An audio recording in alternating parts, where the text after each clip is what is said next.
C'est un immeuble qui accueillait anciennement les bureaux de la sécurité sociale et qui, à terme, accueillera une résidence étudiante de 150 étudiants, un espace de coworking et une résidence pour 14 artistes.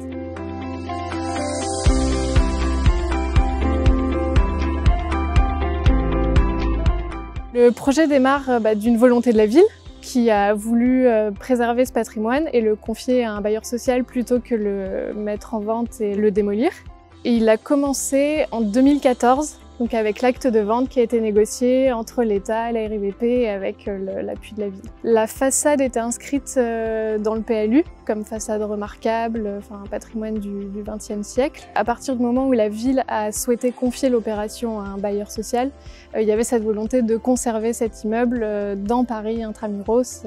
C'est un des rares témoins de cette architecture brutaliste des années 70. Ce bâtiment, d'abord, il a été réalisé par deux architectes, dont Claude Parent, qui est plus connu qu'André Raymondet, qui était son patron. Les équipes de Raymondet traiteront le plan qui est intelligent, élémentaire, ce qui fait qu'on n'a pas eu à détruire, à déconstruire. Quand on transforme un bâtiment, l'attention qu'on donne à ce qu'on appelle le diagnostic est essentielle. C'est-à-dire qu'on ausculte le bâtiment, on essaye de trouver ce qu'on appelle le génie du lieu, donc on tire avantage de ce que nous offre le bâtiment.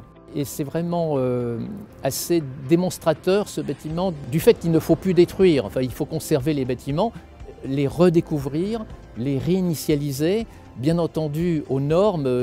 Auparavant, je ne vous dis pas les fuites thermiques qu'il y avait, les dégradations acoustiques. Il n'y avait pas que le béton qui était abîmé, mais ce qu'on a réussi à faire, parce qu'on est dans des labels évidemment réclamés par la communauté, disons.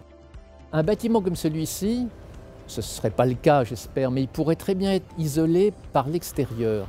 Et dans ce cas-là, on perdrait toute la modénature du béton brutaliste qui a été vraiment dessiné dans tous les détails par Claude Parent.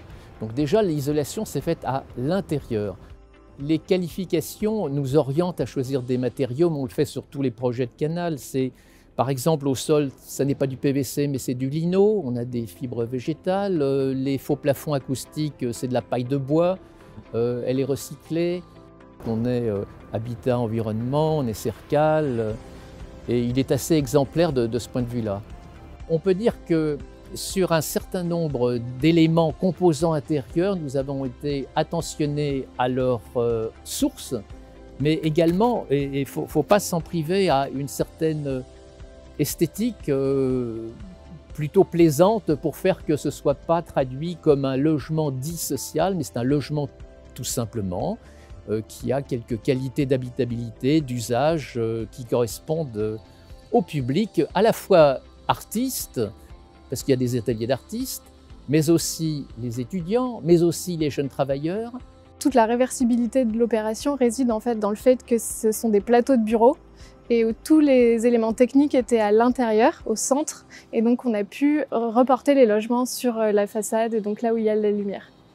C'est un bâtiment qui a coûté 1 700 € au mètre carré, hors taxes, livré. Il pourrait coûter encore moins cher en dissociant la question de l'enveloppe du bâtiment et de son intériorité, c'est-à-dire qu'en passant par une phase d'industrialisation de ce qu'on appelle les composants intérieurs, le second œuvre, qui pourrait être fait hors site.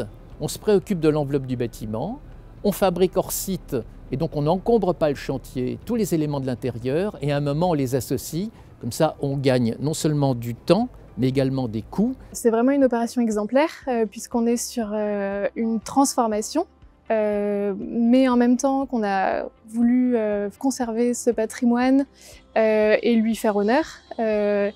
Et au-delà de cette réversibilité et de la question de la transformation de bureau en logement, donc cette idée de ville sur la ville qui évolue aux fonctions des besoins, on a un bâtiment qui est mixte à son échelle avec à la fois des étudiants, des artistes et des coworkers. Ce qui est renouvelable, c'est le fait que ce bâtiment n'ait pas été détruit. C'est la première chose, développement durable.